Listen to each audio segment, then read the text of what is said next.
has set the tone for a lack of response, lack of Senate-confirmed elected officials, because at the time of the attack, the United States had no confirmed ambassadors to Israel because the people in those positions are interim. They are not equipped and they are not Senate confirmed. I'm sorry, who's holding that up again? In fact, let me just use another Fox interview to remind you. Referring to that $2 billion in weapons that the U.S. stores in Israel, Eric, I would expect to see some of those weapons being released, some of that ammunition to replenish the stockpiles of Israel in the coming days and weeks. The U.S. Navy, I'll point out, still does not have a confirmed chief of naval operations because of the hold placed on her by Senator Tommy Tuberville. Oh, that's gonna hurt! Today, in a tale of two networks, you had a Fox News talking head go on a long-winded rant about how Biden is allegedly responsible for the lack of Senate-confirmed elected officials. Happened. He has set the tone for a lack of response, lack of Senate-confirmed elected officials, because at the time of the attack, the United States had no confirmed ambassadors to Israel, to Kuwait, to Oman, to Egypt, and more. The top human rights envoy position, the Assistant Secretary of State for Democracy, Human Rights, and Labor, that has been unfilled for the entirety of the Biden administration. USAID has not had a top Middle East official in nearly 3 years. So whatever we hear from Biden in an hour, note that those in place are not in contrast to maybe public position. We are well equipped and will lead a response worthy of these atrocities. I wonder who, because the people in those positions are interim. They are not equipped and they are not Senate confirmed. And While on CNN, Democratic Senator Chris Murphy, well, he discussed who is actually responsible for said lack of appointees. We've got Senator Tuberville continuing to hold up 300 promotions in the military. Many of these are posts that are going to be supporting the fight in the Middle East. And we have State Department nominees, including an ambassador to Israel, an ambassador to Lebanon, that we need to get done as soon as we get back. So, this is a time where Republicans need to put their love of country and their support for Israel ahead of their partisan beefs with the president or with each other. And hopefully we'll see some progress in the House this week in the name of the defense of this country. You know the guy, Tommy Tuberville, who continues to hold up 300 military promotions. Now, we all know that Fox has a simple mantra. Everything's Biden's fault. Hunter or Joe, you decide. This is a moment for the United States to come together, to grieve with those who are mourning. Let's be real clear. There is no place for hate in America.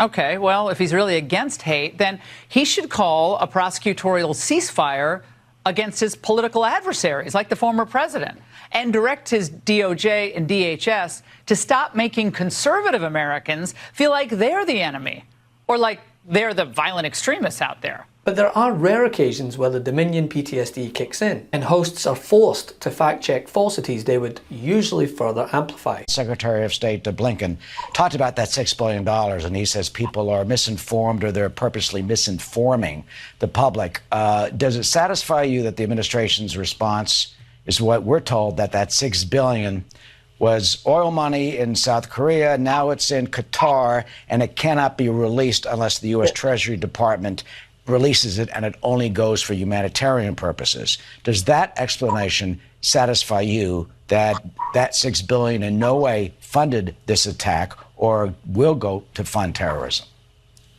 Well, that $6 billion may not have gone to fund this terrorism that we're seeing today. Like, say, claims from the GOP that the $6 billion unsealed for humanitarian funds was gift-wrapped and handed to Hamas. The White House has pushed back, as we've reported, on suggestions by Republican presidential candidates that the recent hostage deal that involved the release of $6 billion contributed to the Hamas attack. The $6 billion is still currently held in a Qatari bank account with U.S. Treasury oversight. The money came from Iranian oil sales to South Korea and did not include U.S. taxpayer dollars.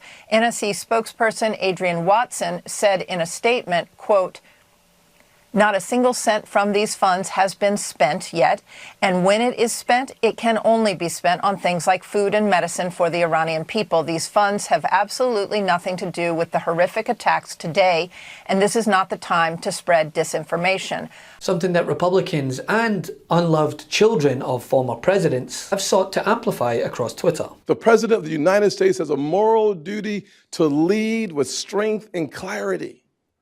So while Hamas carried out these attacks, Joe Biden has blood on his hands. But as Jen Psaki showed live on air, this is how you push back against said lies. You tweeted, quote, "These terrorists have been emboldened by the Biden administration's failed policies of appeasement towards Iran with a $6 billion cash giveaway." Now, this is a talking point we're hearing a lot right now, but I think we all believe in facts. So I just want to give a few of those. This $6 billion was part of a deal to bring 5 prisoners home. It's not U.S. taxpayer money. It's still being held in a secure bank account in Doha, and each transaction will be monitored by the U.S. Treasury Department. Not a cent of it has been spent. Would you dispute any of those facts I just laid out? What you just stated is inaccurate. The funding, Congressman, the funding does not go to Iranian hands. It goes to approved third-party vendors who provide humanitarian support. I did want to ask you, though, Congressman, because the Trump administration also... with all due respect, Jen, with all due respect, you're not listening to what I just said.